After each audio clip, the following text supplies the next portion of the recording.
व्याख्या मुद्रां करसरसिजै पुस्तकं शंखचक्रे बिभ्रद्भिन्न स्फुटिक रुचिरे पुंडरीके निषण्णः अम्लान श्रीरमृतविशदैरंशभिप्लावयन् माम् आविर्भूयाद्दनघ महिमा मानसे वागधीशः। कृष्णाय वासुदेवाय हरये परमात्मने प्रणतः क्लेशनाशाय गोविंदाय नमो नमः। संस्कृत शौर्यम् इति आमुखपटले संबद्धाः समेपि विद्वांसः समेपि जिज्ञासवः छात्राः सहृदयाः सज्जनाः एतस्य संस्कृत शौर्यम् इति आमुखपटलस्य संस्थापकः प्रबन्धकश्च डॉक्टर राजकुमारः समेषां स्वागतं वर्तते। बहुगणबतुडति संख्या इति सूत्रस्य व्याख्यानं चलति। तत्र अतीतदिने सम्पूर्णेऽपि व्याकरणशास्त्रे प्रायः कृत्रिमायाः संज्ञायाः अकृत्रिमायाः संज्ञायाः च उभयोः ग्रहणं भवति इति विषये भाष्यकारः प्रतिपादयति। तत्र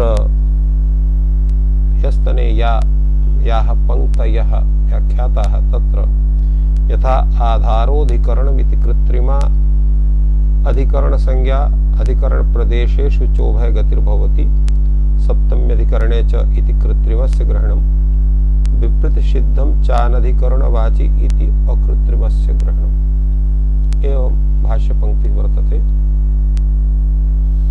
अत्र आधारोऽधिकरणम् इति सूत्रेण आधारस्य अधिकरण संज्ञा भवति सा च कृत्रिमा अधिकरण संज्ञा। तो यत्र अधिकरण शब्दस्य प्रयोगः वर्तते ते सर्वे अधिकरण प्रदेशाः कथ्यन्ते। तत्र च उभय गतिर्दृश्यते अर्थात कृत्रिमायाः अधिकरण संज्ञायाः अपि ग्रहणं भवति अकृत्रिमायाः अधिकरण संज्ञायाः अपि ग्रहणं भवति। यथा सप्तम्यधिकरणे च इति सूत्रे कृत्रिमायाः संज्ञायाः ग्रहणं वर्तते किन्तु विप्रतिषिद्धं चानधिकरणवाची इत्यत्र अधिकरणपदेन अकृत्रिमायाः संज्ञायाः ग्रहणं भवति। अत्र अधिकरणपदेन द्रव्यस्य ग्रहणं भवति। अतः एवं रूपेण एतद् व्याख्यानं पूर्वदिने संजातम् अग्रे अद्य विचार्यते। भाष्यकारः कथयति वस्तुतः बहुगणबतुडति संख्या इति सूत्रं यद् वर्तते तत्सूत्रं संख्या तत्र संज्ञा विधायकं सूत्रं नास्ति अपितु अतिदेश सूत्रं वर्तते संज्ञा सूत्रं नास्ति। संख्यावद् भावं विदधाति बहुगण शब्दे बहुशब्दे गण शब्दे वतु प्रत्यांते शब्दे प्रति प्रत्यांते शब्दे तद्वत् अतिदेशोऽयं बहुगणवतुडतया संख्यावद् भवन्तीति एवं रूपेण तस्य व्याख्यानं करणीयम्। प्रश्नः भवति सूत्रं तु बहुगणवतुडति संख्या इति लिखितं वर्तते तत्र संख्यावद् भावः चेत् भवति अर्थात् तत्र चेत् सूत्रमिदम् अतिदेश सूत्रं स्यात् तर्हि तत्रापि वतेः निर्देशः करणीयः भवेत्। बहुगणवतुडति संख्यावत् एवं रूपेण सूत्रं करणीयं स्यात् स तर्हि वति निर्देशः कर्तव्यः। भाष्यकारः प्रतिपादयति न कर्तव्यः तस्य आवश्यकता नास्ति। प्रश्नः भवति न हि अन्तरेण वति अतिदेशो गम्यते यत्र वत् इत्यस्य कथनं भवति तत्रैव अतिदेशः गम्यते। यथा स्थानेदादेशो ढल् विधौ अचः परस्मिन् पूर्वविधौ आद्यन्तवदेकस्मिन् एवं बहुषु अतिदेश विधायक सूत्रेषु तत्र वति निर्देशः भवति। अत्रापि वति निर्देशः करणीयः वतिदेशं विना कथं तत्र अतिदेशस्य ज्ञानं स्यात्। भाष्यकारः कथयति तत्र लोके एतादृशी अपि स्थितिः वर्तते यत् वतिनिर्देशं विनापि तत्र अतिदेशः दृश्यते, अन्तरेण वतिम् अतिदेशः गम्यते। तद् यथा एष ब्रह्मदत्तः, तो अब्रह्मदत्तं ब्रह्मदत्त इत्याह, तेन मन्यामहे ब्रह्मदत्तवद् अयं भवति इति। अर्थात् कश्चन प्रसङ्गः यः ब्रह्मदत्तः नास्ति, तत्र परिहासेन अयं ब्रह्मदत्तः इति कथितवान् कश्चन। तत् अब्रह्मदत्तं ब्रह्मदत्त इत्याह तेन मन्यामहे अयं ब्रह्मदत्तवत् वर्तते। अर्थात ब्रह्मदत्तनिष्ठा ये धर्माः गुणाः ते धर्माः गुणाश्च एतस्मिन् व्यक्तिविशेषे आरोप्यन्ते, तेन ब्रह्मदत्त इति शब्दस्य व्यवहारः तत्र भवति। एवम् इहापि असंख्यां संख्या इत्याह संख्यावत् भवति। ये तो बहुशब्दः गणशब्दः वतु प्रत्यांत शब्दः डति प्रत्यांत शब्दः एते संख्यावाचिनः न सन्ति। संख्यावाचिनः शब्दास्तु सन्ति एकः द्वौ बहवः त्रयः चत्वारः पञ्च एवं रूपेण ये शब्दाः सन्ति ते संख्यावाचिनः सन्ति, किन्तु अत्र संख्यावत् भावः भवति। एवं तत्र व्याख्यानं करोमि।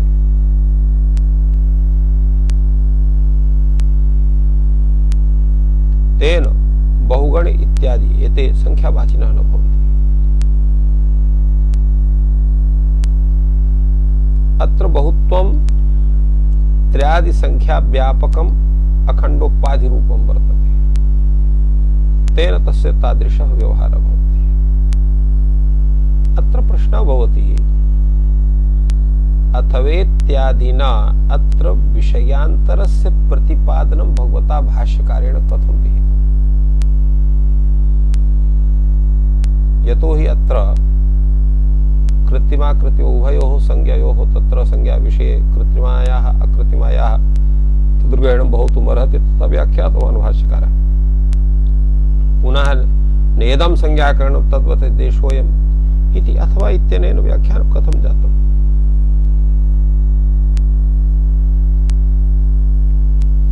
यद्यपि अत्र टीकाकारैः किमपि नोक्तम् एतस्मिन् विषये, यत् अथवा इति कथनं किमर्थं वर्तते।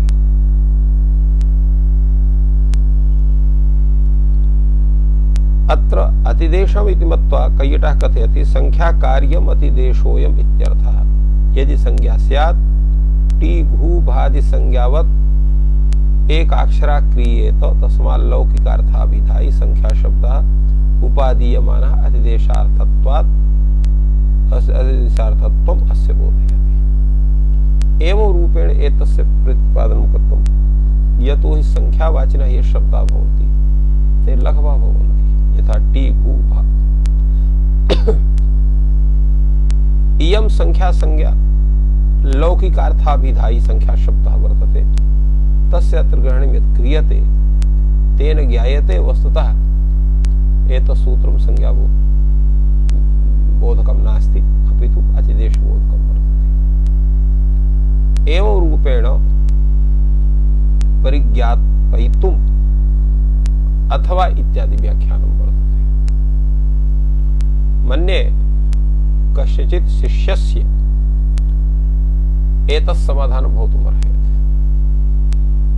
यदि भाष्यकारः तस्मिन् विषये स्वकीयां मतिं न दत्तवान्, अतएव नहि अंतरेण वतिम् अतिदेशो गम्यते, अंतरेण वतिम् अतिदेशो गम्यते।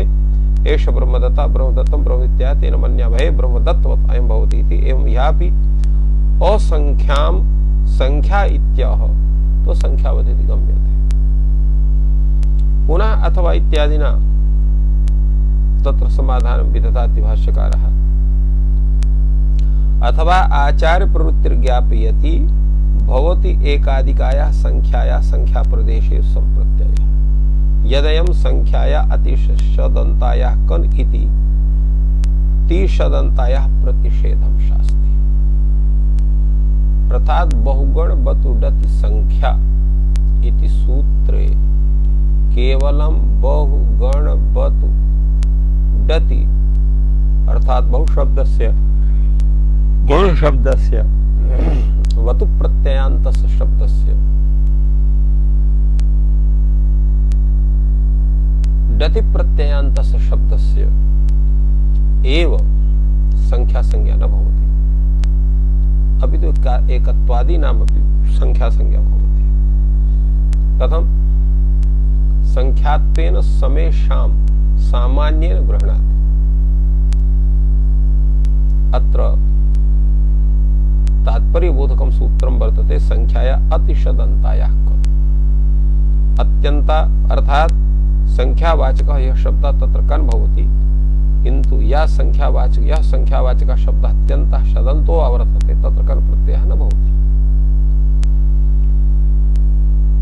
तो अत्यन्तस्य शदन्तस्य शब्दस्य यत् प्रतिषेधं शास्ति तेन ज्ञायते यत् सूत्रेषु यत्र संख्यापदस्य उल्लेखः वर्तते तत्र कृत्रिमायाः संज्ञायाः अपि ग्रहणं भवति और कृत्रिमायाः अपि संज्ञायाः ग्रहणं भवति।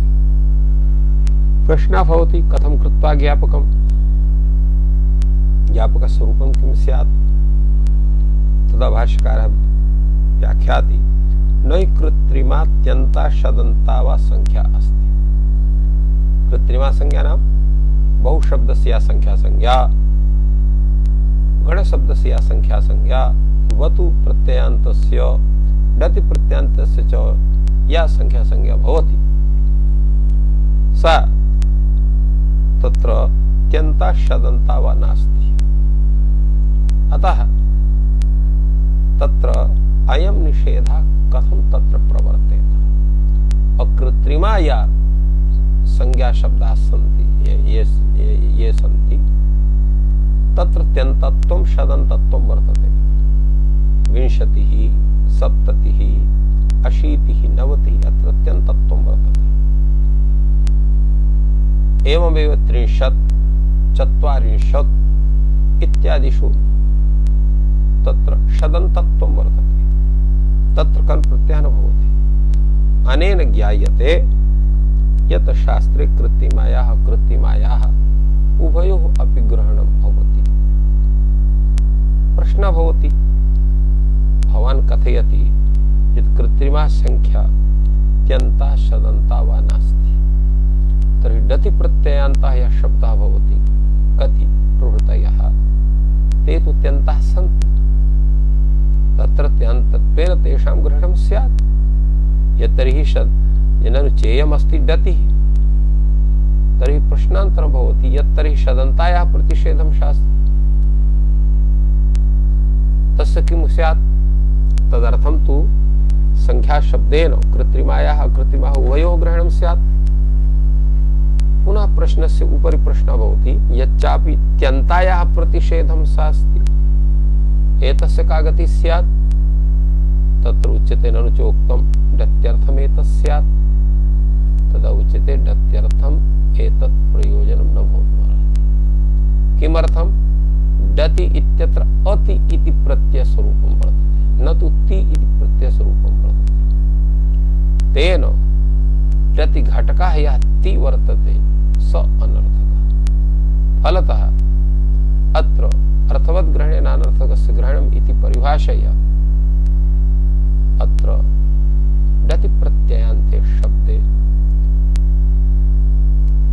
तत्र अतिशदन्तायाः इति निषेधस्य प्रवृत्तिर्न स्यात्। अतः अत्र यथा शदन्त विषये प्रतिषेधः अत्यन्त विषये प्रतिषेधः तेन स्पष्टं भवति यत् संख्यापदेन कृत्रिमायाः उभयोः ग्रहणमत्र भवति। तत्र ये संख्यावाचिनः शब्दाः सन्ति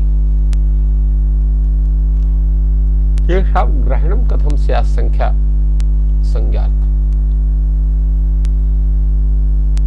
यतो हि संख्या शब्दस्य उल्लेखः तत्र नास्ति। संज्ञा यतो हि आवश्यकी भवति, तर्हि कः उपायः एवं भूतः यत् तस्य ग्रहणं स्यात्। भाष्यकारः पुनः अथवा इत्यनेन समादधाति, अथवा महतीयं संज्ञा क्रियते संज्ञा च नाम यतो न लघीय। महती संज्ञा, महती संज्ञा इत्यस्य किं तात्पर्यम्? महती संज्ञा इत्यस्य तात्पर्यं यत्र संज्ञा बोधके पदे अनेके वर्णाः भवन्तु।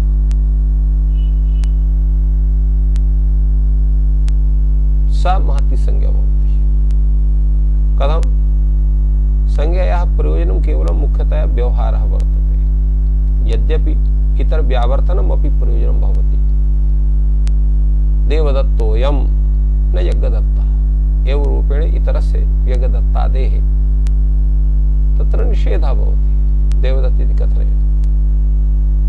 देवदत्तः आगच्छतु, देवदत्तः गच्छतु, देवदत्तः पिबतु, खादतु एवं रूपेण तत्र व्यवहारः भवति।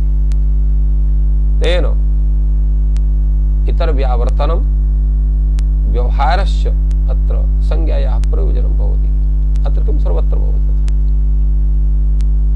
अतः अत्र या संज्ञा क्रियते व्यवहाराय मुख्यतया तत्र लघु स्वरूपं संज्ञाया स्यात् इति प्रायः शास्त्रकाराणां तत्र तथा मतिः भवति, बुद्धिर्भवति। तेन संज्ञा च नाम यतो न लघीयः अर्थात् लघु स्वरूपं संज्ञाया स्यात् व्यवहारस्य तेनैव सार्थकताया सत्त्वात्। कुत एतत् अर्थात् कथमिति क्रियते? लघ्वर्थं हि संज्ञाकरणम्। तत्र महत्याः संज्ञायाः करणे एतत् प्रयोजनम् अन्वर्थ संज्ञा। यदा महती संज्ञा वर्तते तो तस्याः महत्याः संज्ञायाः यद् विधानं वर्तते तस्य प्रयोजनं किंचित अधिकं भवति। अर्थात् तत्र किंचित अधिकं ब्रूते सा संज्ञावाचकः शब्दः अत्र संख्या संज्ञा भवति। सा संख्या संज्ञा अन्वर्थ संज्ञा भवति। अन्वर्थ इत्यस्य किं तात्पर्यम्? अर्थम अनुगच्छति इति तत्र अन्वर्थ संज्ञा, यत्र अर्थमपि अपेक्षते। संख्यायते गण्यते यया सा संख्या एवं तत्र संख्या शब्दस्य स्वरूपं वर्तते। येन गणनं तत्र येन भवति शब्देन, सा शब्दः संख्यावाची शब्दः भवति। तो संख्यायते अनया इति संख्या एकाधिकया चापि संख्यायते। एकाधिकया अपि संज्ञा संख्या भवति, तर्हि अन्वर्थत्वात् एकादीनामपि तत्र ग्रहण क्रियते। तो एवं अत्र विचारः सञ्जातः। तेन अन्वर्थ संज्ञा बलात् एकत्वादीनामपि ग्रहणस्य सत्त्वात् तेषामपि संख्या संज्ञा भवति। इत्थं समाहितवान् ग्रन्थकारः। तत्र यः प्रश्नः आसीत् संख्या शब्दस्य अत्र उल्लेखः स्यात् तर्हि बहुगुणवतुडति संख्या इति नहीं षणान्ताषट् इति उत्तरसूत्रं वर्तते। बहुगुणवतुडति संख्या इति सूत्रस्य अनन्तरं तत्र अनुवृत्ति स्यात् संख्या शब्दस्य। तदा उच्यते उत्तरार्थेन चापि नार्थः संख्या ग्रहणे। अर्थात् षणान्ताषट् इति सूत्रे संख्या शब्दस्य अनुवर्तनार्थमपि संख्या ग्रहणस्य प्रयोजनमत्र नास्ति। कथम्? इदं प्रकृतम् उत्तरत्र अनुवर्तिष्यते। इदं प्रकृतं तात्पर्यं किम् अस्ति? अर्थात् अत्र यः संख्या शब्दः अन्वर्थकः वर्तते तस्यैव उत्तरसूत्रेऽपि अनुवर्तनं स्यात्। इदं वै संज्ञार्थम्, अत्र संज्ञार्थमेव केवलं वर्तते।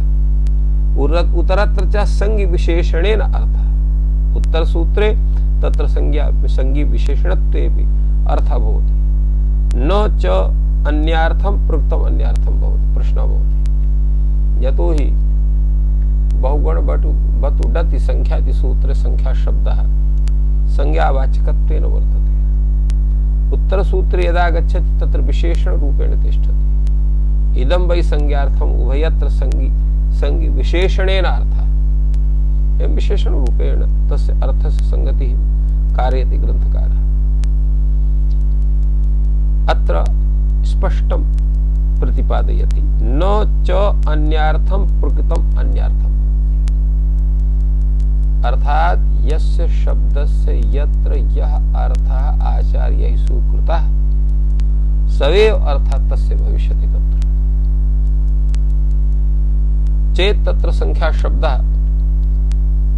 एकत्वादीनां बोधकः वर्तते तर्हि स एव संख्या शब्दः अत्रापि तामेव प्रकृतिम् अत्र वर्तयिष्यति। अतएव भाष्यकार न खल्वपि अन्यत् प्रकृतम अनुवर्तनात् अन्यत् भवति। अर्थात यादृशम अनुवर्तनम भवति तादृशमेव तत्र अर्थे स्वीक्रियते। अत्रापि तथैव संख्यावाचक शब्दस्य अपि तथैव उल्लेखः। न च गोधा सर्पन्ति सर्पणात् अहिर्भवति। या गोधा वर्तते तत्र गोधा यदा सर्पन्ति अर्थात चलति तदा सर्पणात् अर्थात पुरसा गमनात् सा तत्र सर्पः न भवति। नहीं गोधा सर्पन्ति सर्पणात् अहिर्भवति। एवं उल्लेखः अत्र भवति। यत्तावदुच्यते अन्यार्थं प्रकृतम् अन्यार्थं भवति। अर्थात प्रकृते यत् स्वरूपं वर्तते तत् अन्यार्थम् अर्थात भिन्न रूपेण व्याख्यायते। तर्हि न च अन्यार्थं प्रकृतम् अन्यार्थे भवति। अर्थात यस्य प्रकृते यादृशं स्वरूपं वर्तते तादृशमेव स्वरूपं तस्य पदस्य अनुवर्तनेपि भवति। अत्रापि नहि गोधा सर्पन्ति सर्पणात् अहिर्भवति इति भवेत्।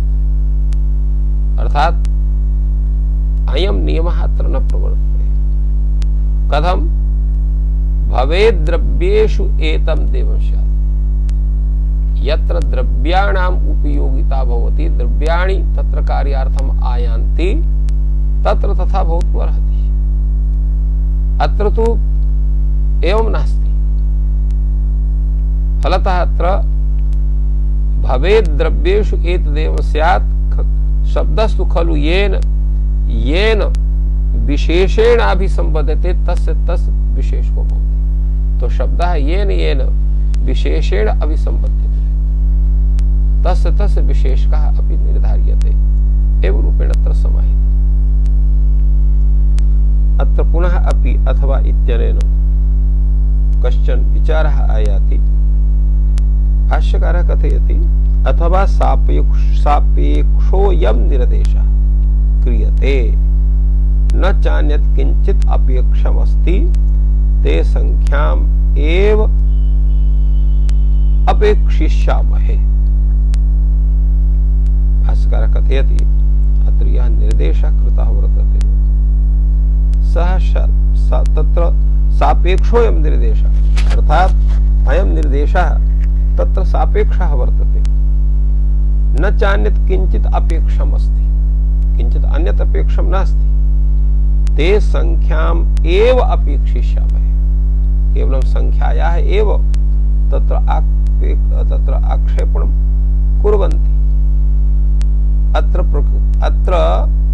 अन्य पदार्थत्वेन संख्यास्वरितत्वेन विना अपि अपेक्षते इति तात्पर्यम्। तेन संख्यावाचक शब्दे एव तथा स्वरूपम् आयाति। अग्रे तत्र विचारः भवति यथा बहुशब्दः गणशब्दः एतेषां संख्या संज्ञा भवति। एते संख्यावाचिनः भवन्ति। एवमेव अर्धशब्दोऽपि वर्तते। अर्धशब्दः अपि संख्यां कथयति, अर्धभागं कथयति, तर्हि सोऽपि संख्यावाचकः स्यात्। भाष्यकारः वार्तिककारः तथैव तं शब्दम् अत्र विचाराय प्रस्तौति। अध्यर्थग्रहणं च समासकन विध्यर्थम्। अध्यर्थग्रहणं तत्र समास संबंधी या तत्र समासांत प्रत्यय कन प्रत्यय भवति, तस्य कन प्रत्ययस्य विधानार्थम् अत्र अध्यर्थग्रहणं भवति। अध्यर्थग्रहणं च कर्तव्यं। किं प्रयोजनं? समासकन विध्यर्थम्, अर्थात् समासोद्देश्यक यत् कन प्रत्यय विधानं तद्भवति इत्यर्थः। समास विद्यार्थम कन विद्यार्थम च। समास कन विद्यार्थम इत्यस्य किं तात्पर्यं? समास विद्यार्थम कन विद्यार्थम च। समास विद्यार्थम तावत् अध्यर्थशूर्पम् इति प्रयोगः वर्तते। कन विद्यार्थम अत्र अध्यर्थकम् इति प्रयोगः वर्तते। अतः अध्यर्थेन शूर्पेण क्रीतं तिक्संख्ये संज्ञा इत्यनुवर्तनात् तैतार्थोत्तरपद समाहारे च सूत्रेण अत्र समासः। समास प्रातिपदिक संज्ञा याम जातायाम तो अयष्ठयो वा अध्यर्थ पूर्वी लुक इत्यत्र लुकः अपि चर्चा वर्तते। अध्यर्थकम् इत्यत्र संख्या अतिशदन्तायाः कनिक सूत्रेण अत्र कन प्रत्यय वर्तते। तो एवं कश्चन विचारः अत्र भवति एतस्मिन् पक्षे। पुनः अत्र प्रश्नः समाधानं च आयाति। लुकि चाग्रहणम्, लुकि च अध्यर्थ ग्रहणं न कर्तव्यं भवति। यत्र कुत्रापि लुक जाता है तत्र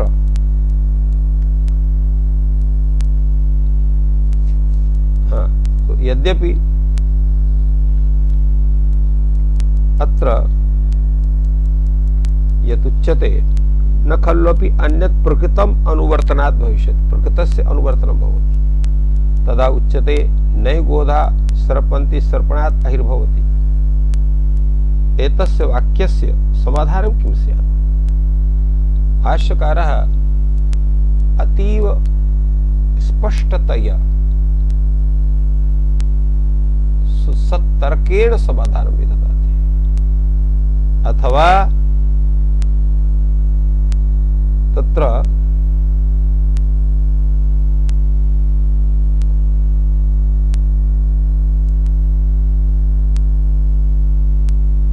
कथयति अत्र यत् एवं भूतः व्यवहारः द्रव्येषु तु भवितुमर्हति किन्तु अन्यत्र न भवितुमर्हति। शब्दस्तु खलु येन येन विशेषेण अभिसंबद्धः तस्य विशेषकः भवति। अर्थात् येन संबंधेन यस्य शब्दस्य उल्लेखः वर्तते तेन संबंधेन तस्य तत्र विचारः भवति। उपस्पृश्यते च शालयश्च भाप्यन्ते इत्यर्थः। अत्र पुनः विचारः अग्रे वर्तते। यद्युच्यते न खल्वप्यते प्रकृतम् अनुवर्तनात् अन्यत् भवति, नैव गोधाः सर्पन्ति सर्पणात् अहिर्भवति। एतस्य स्वरूपस्य विचारः कथं स्यात्? भाष्यकारः कथयति भवेत् द्रव्येषु एतदेव स्यात्। अर्थात् द्रव्येषु तथा व्यवहारः भवति किन्तु एतत् शब्दशास्त्रम्। अत्र इत्थं व्यवहारः न भवितुमर्हति।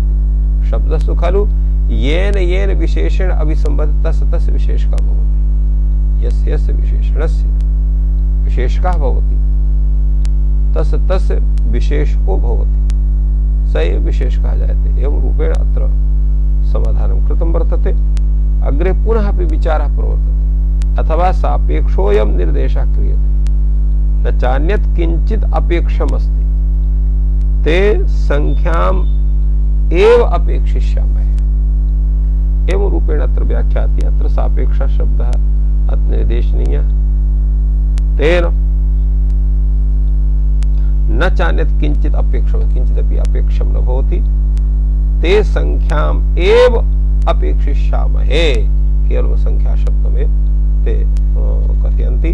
अथवा अत्र अपि विचारः अध्यर्थग्रहणं समास कन विध्यर्थ इति विषयेपि जातः। समास विध्यर्थं कन विद्यार्थम च समास विद्यार्थम इत्यस्य उदाहरणं वर्तते अध्यर्थस्वरूपम् अर्थात् अध्यर्थेन सूर्पेण कृतम् अत्र दिक्संख्ये संज्ञायाम् इति सूत्रेण अत्र समासः इत्यस्य अनुवर्तनात् धातुरूपतः समाहारे च इति सूत्रेण समासः सूर्पादयन् तरस्याम् इति अयः ठयो वा अनयोः तत्र अध्यर्थपूर्व इत्यस्मात् तत्र लुक् भवति तेन अत्र शन प्रत्यये सति अत्र अध्यर्थरूपम् इति भवति कन प्रत्यये कृते तु अध्यर्थकम् इति रूपं जायते एवं तत्र विचारः सञ्जातः अग्रे विचारः भवति लुकि चाग्रहणम् लुकि च अध्यर्थग्रहणं न कर्तव्यम् अर्थात यत्र अध्यर्थग्रहणस्य लुक भवति अर्थात लुक कार्यं यत्र वर्तते तत्र एतत् सूत्रं न प्रवर्तते किन्तु नागेशभट्टः अत्र भूयान् विचारं कृतवान् भाष्यकारोऽपि तथैव विचारयति सः तत्र यद् वार्तिकं वर्तते कात्यायनस्य लुकि चाग्रहणं तस्य व्याख्यानं कुर्वन् भाष्यकारः कथयति लुकि च अध्यर्थग्रहणं न कर्तव्यं भवति अर्थात् लुकि सति अत्र अध्यर्थग्रहणस्य तत्र विचारः नैव क्रियते अध्यर्थपूर्वात् द्विगोर् लुग संज्ञायाम् इति द्विगोः इत्येव सिद्धम् अर्थात् अध्यर्थपूर्वात् द्विगोर् लुग असंज्ञायाम् इति यत् सूत्रं वर्तते तत् सूत्रं किं करोति अत्र विचार्यते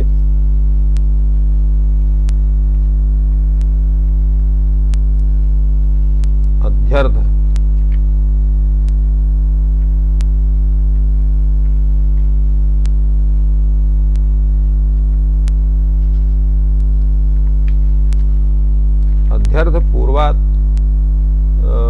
अध्यर्थ पूर्वात् द्विगोर् लुग संज्ञायाम् इति सूत्रमस्ति एतत् सूत्रम्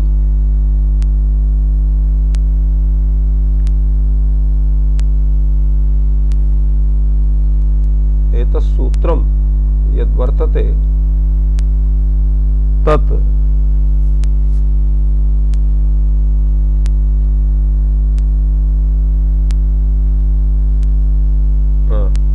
तत्र द्विगोः संज्ञायां तत्र असंज्ञायां तत्र लुक् विदधाति अत्रापि द्विगोः इत्येव सिद्धं स्यात्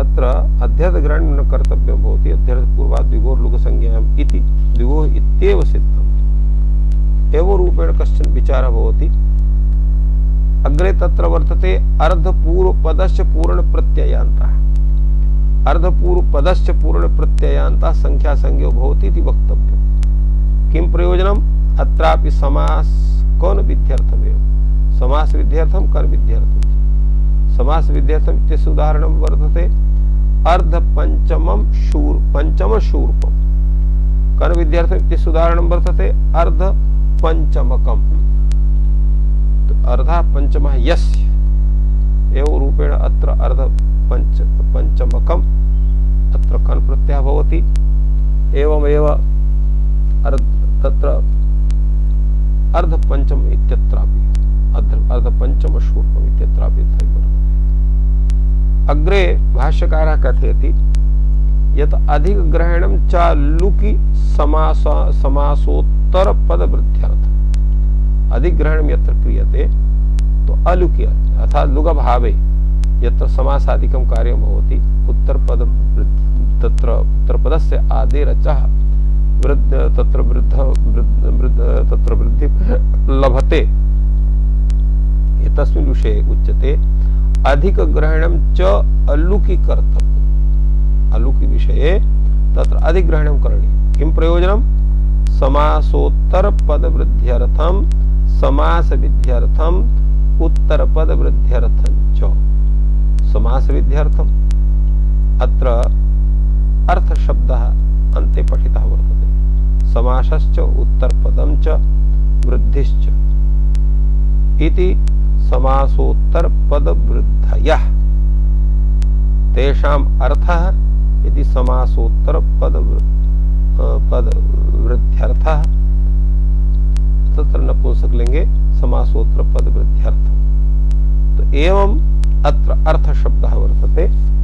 तो समास वृद्ध्यर्थं तावत् अधिक साष्टिकः अत्र समासः जायते, अधिक साप्ततिक अत्रापि समासः वर्तते। उत्तरपद वृद्ध्यर्थम् अत्र यदा अत्र चातुर्पद समाहारे च समासे सति अत्र अधिक साष्टिकः अधिक साप्ततिकः इत्यत्रापि तत्र कन् प्रत्यय विषये अत्र एतस्य एतत् रूपं सिद्ध्यति। अलुकीति किमर्थम् अर्थात् अलुक् किमर्थं क्रियते? प्रयोगः भवति अधिक साष्टिकः अधिक साप्ततिकः। अत्र कन् प्रत्ययः भवति संख्याद्यसन्तः कन् सूत्रेण अत्र एवं अत्र विचारः भवति अधिग्रहण विषयेपि। अग्रे तत्र भाष्यकारः कथयति बहुव्रीहौ च ग्रहणं बहुव्रीहौ च अधिक शब्दस्य ग्रहणं न कर्तव्यं भवति। कथं संख्याया व्यासन्न दूराधिक संख्या संज्ञे अत्र संख्येय इत्यनेनैव सिद्धं भवति। अग्रे कथयति बहुवादीनाम् अग्रहणं बहुवादीनाम् अग्रहणस्य आवश्यकता नास्ति सूत्रे। तर्हि बहुवादीनां ग्रहणं शक्यं कर्तुं केन इदानीं संख्या प्रदेश संख्या सम्प्रत्यो भवति? तर्हि एतस्य बहु शब्दस्य गुण तत्र गण शब्दस्य एतेषां तत्र संख्या संज्ञा कथं स्यात्? केन इदानीं संख्या प्रदेश संख्या सम्प्रत्यो भविष्यति? एवं रूपेण प्रश्नः भवति। भाष्यकारः कथयति ज्ञापकात् सिद्धम् ज्ञापक द्वारा तत्र सिद्धं भविष्यति। कथं ज्ञापकत्वं भवेत्? तो वतो ऋड्वा इति संख्यायाः विहितस्य कनः वत्तन्तात् इटं शास्ति। अत्र वतो ऋड्वा इत्यत्र संख्यावाचकः यः शब्दः तस्मात् तत्र वतु प्रत्ययान्तात् शब्दात् अत्र इडागमं तत्र भवति इडं शास्ति।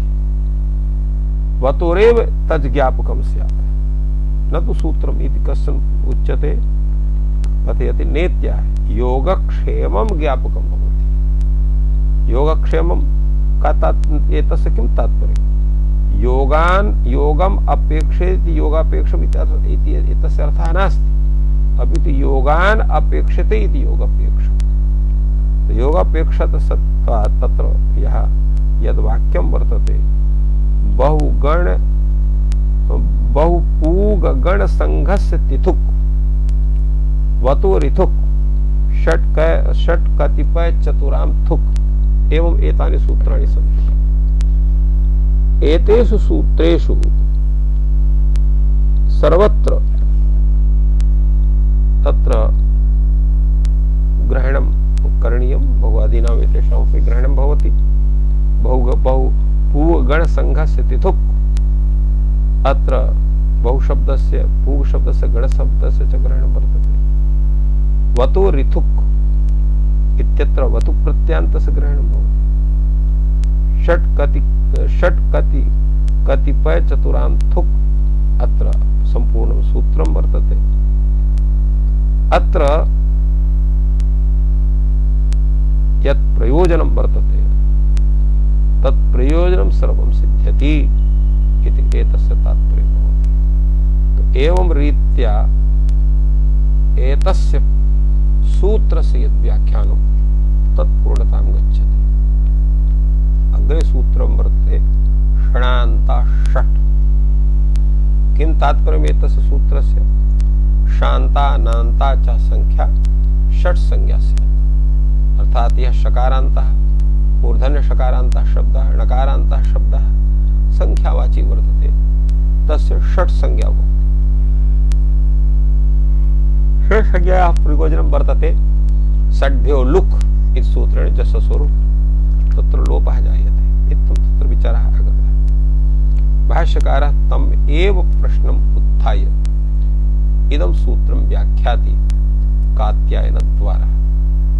स कथे श्नान्ता षट् षट् संज्ञायाम उपदेश वचनम षट् संज्ञा विषये तत्र उपदेश ग्रहणं करणीयम् उपदेशे श्नान्ता षट् एवं रूपेण तत्र सूत्रस्य अर्थः करणीयः षट् संज्ञा उपदेश ग्रहणं कर्तव्यम् उपदेशे शकार नकारान्ता संख्या षट् संज्ञा भवति इति वक्तव्यम् अर्थात उपदेशावस्थायां यः शकारान्ता शब्दः नकारान्ता शब्दः षट् संज्ञकश्च वर्तते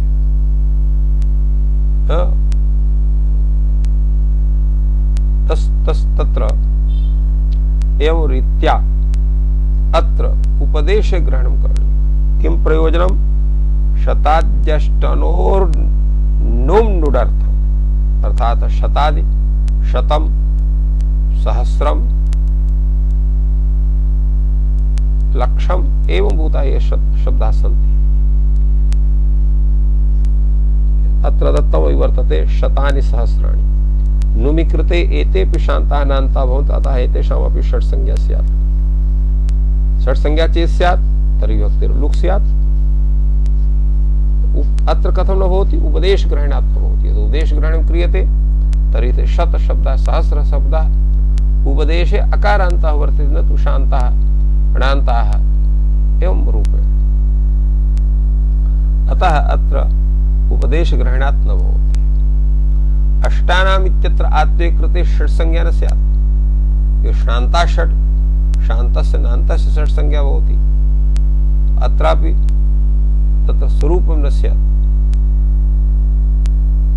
इत्थम् अत्र विचारः एतस्य सञ्जातः उच्यते अष्टानाम् इत्यत्र आत्वे कृते षट् संज्ञा इसलिए उपदेश ग्रहणात् भवति उपदेश ग्रहणात् सर्वं सिद्ध्यति अत्रापि अग्रे विचारः भवति किम् उक्तं वा अत्र अयं विचारः पूर्वं कथितः भवति किम् उक्तं ये तावत् शतानि सहस्राणि सन्निपात लक्षण विधि निमित्तं तद्विघातस्य अर्थात अत्र सन्निपात लक्षण विधि भवति अतः शत शब्दात् नुम् प्रत्ययः भवति तत्र शत शब्दात् अत्र जस् प्रत्ययः अथवा शस् प्रत्ययः तस्य स्थाने अत्र नि आदेशः भवति तस्मिन् परे अत्र नि इति आदेशे कृते सति नहीं तत्र शी इति आदेशे कृते सति तस्मिन् परे अत्र नपुंसकस्य झलचः इति सूत्र अत्र नुमागमः भवति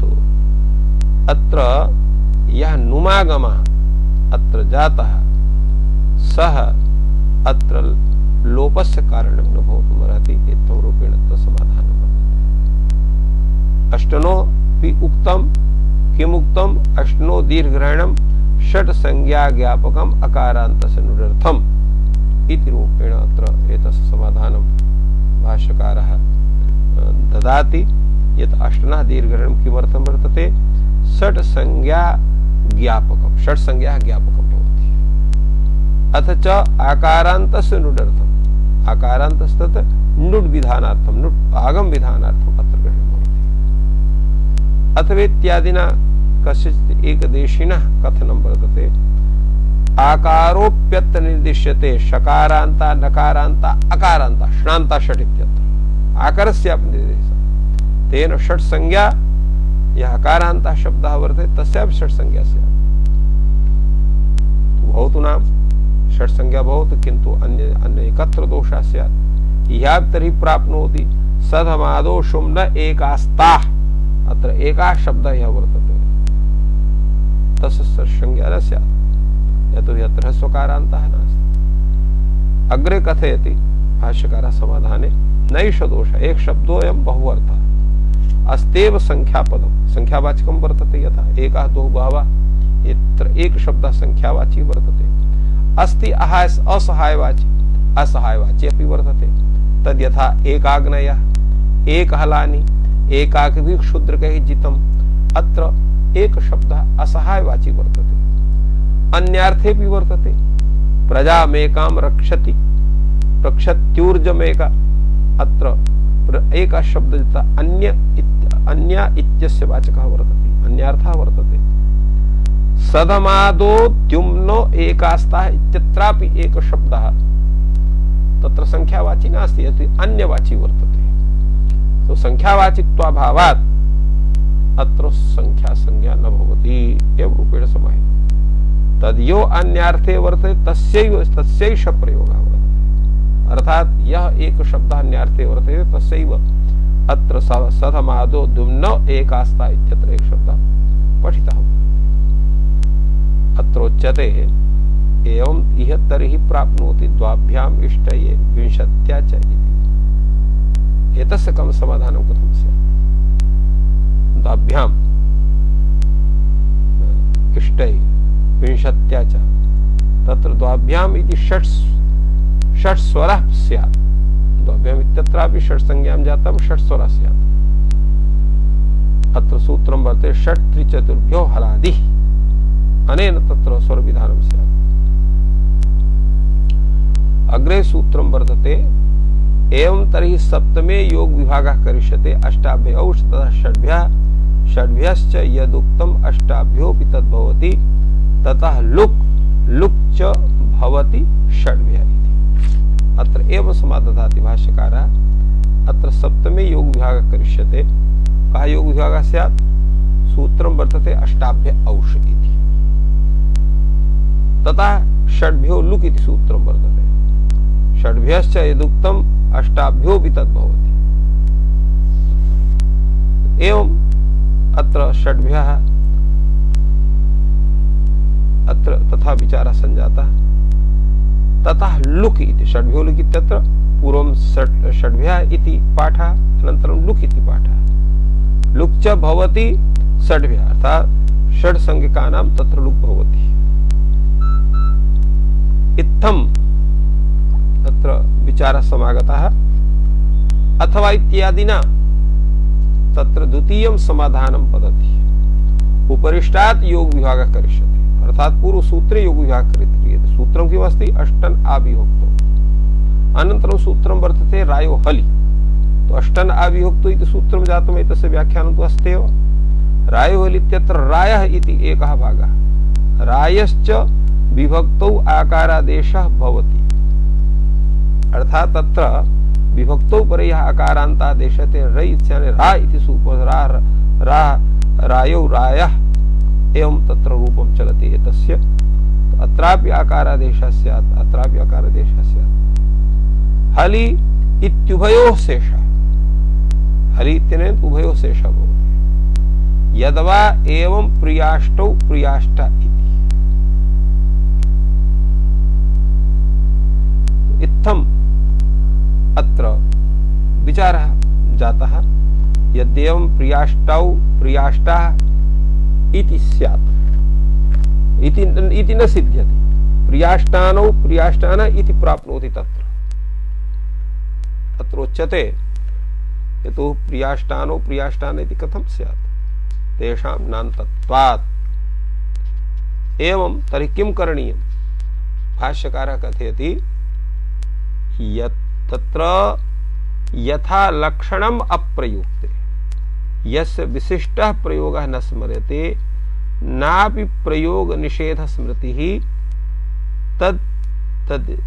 तद यथा लक्षणं तत्र करणीयं वर्तते। एवं अत्र एतस्मिन् सूत्रे भूयान् विचारः भवति, यस्य चर्चा अधुना जायते। अनन्तरम् एकं सूत्रं वर्तते डति च इति। इदं डति ग्रहणं द्विः क्रियते, संख्या संज्ञायां षट् संज्ञायां च। अर्थात् डति च इति सूत्रेण संख्या संज्ञायाः अपि अनुवृत्तिर्भवति, अथ च षट् संज्ञायाः अपि अनुवृत्तिर्भवति। तेन डत्यन्त्या संख्या षट् संज्ञा च स्यात् एवं रूपेण व्याख्यानं क्रियते। अत्र विचारः भवति इदं डति ग्रहणं द्विः क्रियते संख्या संज्ञायां षट् संज्ञां च।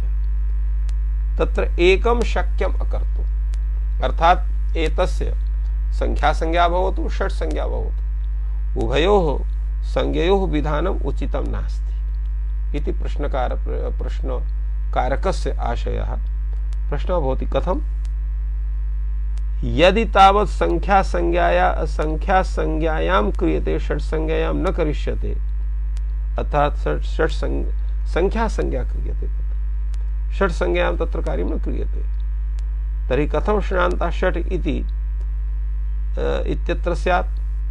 अत्र उच्यते डति इति अनुवर्तते। तेन डत्यन्तस्यापि शब्दस्य तत्र षट् संज्ञा भवति। एवं कश्चन विचारः आगतः। डति च इत्यत्र संख्या संज्ञापि अनुवर्तिष्यते, अर्थात् डति च इति सूत्रेण तत्र सूत्रे एतस्यापि अनुवृत्तिर्भवति। तो इत्थम् अत्र विचारः सञ्जातः, यतो हि अग्रे तत्तवतु निष्ठा इति सूत्रं वर्तते, तस्य व्याख्यानं भिन्नतया वर्तते। अतः अत्रैव विरम्यते। जयतु संस्कृतं, जयतु भारतम्।